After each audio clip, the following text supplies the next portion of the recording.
Chapter 19. Then Pilate therefore took Jesus and scourged him. And the soldiers platted a crown of thorns, and put it on his head, and they put on him a purple robe, and said, Hail, King of the Jews! And they smote him with their hands. Pilate therefore went forth again, and saith unto them, Behold, I bring him forth to you, that ye may know that I find no fault in him. Then came Jesus forth, wearing the crown of thorns and the purple robe, and Pilate saith unto them, Behold the man! When the chief priests therefore and officers saw him, they cried out, saying, Crucify him! Crucify him! Pilate saith unto them, Take ye him and crucify him, for I find no fault in him. The Jews answered him, We have a law, and by our law he ought to die, because he made himself the Son of God. When Pilate therefore heard that saying, he was the more afraid, and went again into the judgment hall, and saith unto Jesus, Whence art thou? But Jesus gave him no answer. Then saith Pilate unto him, Speakest thou not unto me? Knowest thou not that I have power to crucify thee, and have power to release thee? Jesus answered, Thou couldst have no power at all against me, except it were given thee from above. Therefore he that delivered me unto thee hath the greater sin. And from thenceforth Pilate sought to release him. But the Jews cried out, saying, If thou let this man go, thou art not Caesar's friend. Whosoever maketh himself a king speaketh against Caesar. When Pilate therefore heard that saying, he brought Jesus forth, and sat down in the judgment seat, in a place that is called the Pavement, but in Hebrew Gabbatha. And it was the preparation of the Passover, and about the 6th hour. And he saith unto the Jews, Behold your king! But they cried out, Away with him! Away with him! Crucify him!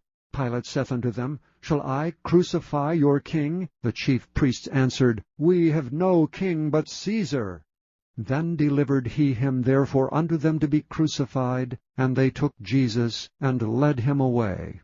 And he, bearing his cross, went forth into a place called the Place of a Skull, which is called in the Hebrew Golgotha, where they crucified him, and 2 other with him, on either side one, and Jesus in the midst.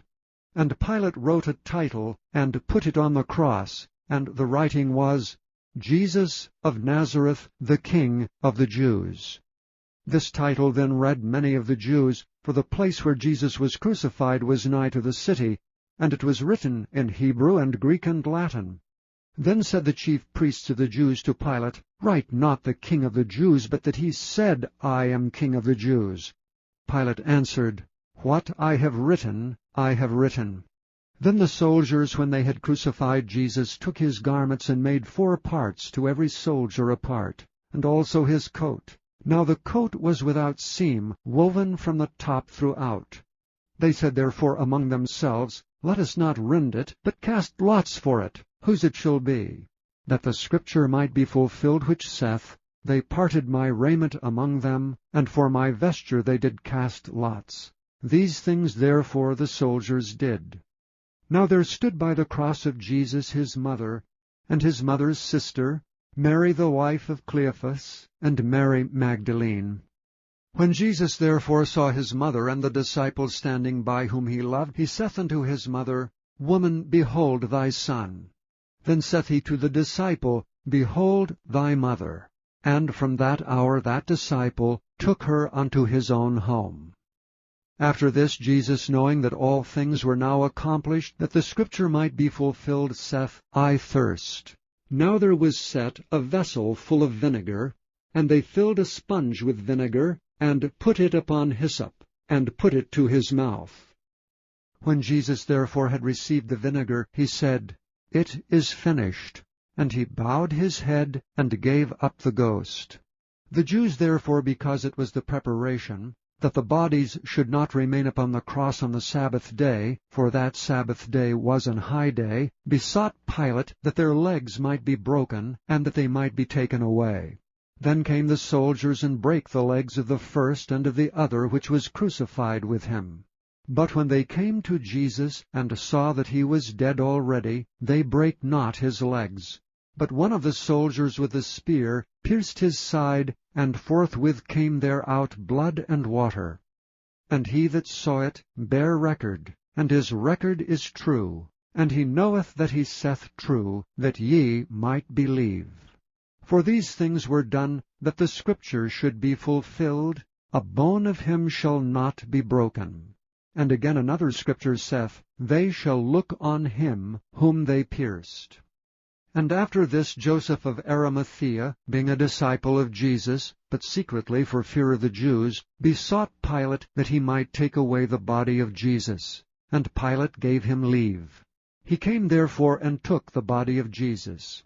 Now there came also Nicodemus, which at the first came to Jesus by night, and brought a mixture of myrrh and aloes, about 100 pound weight. Then took they the body of Jesus, and wound it in linen clothes with the spices, as the manner of the Jews is to bury.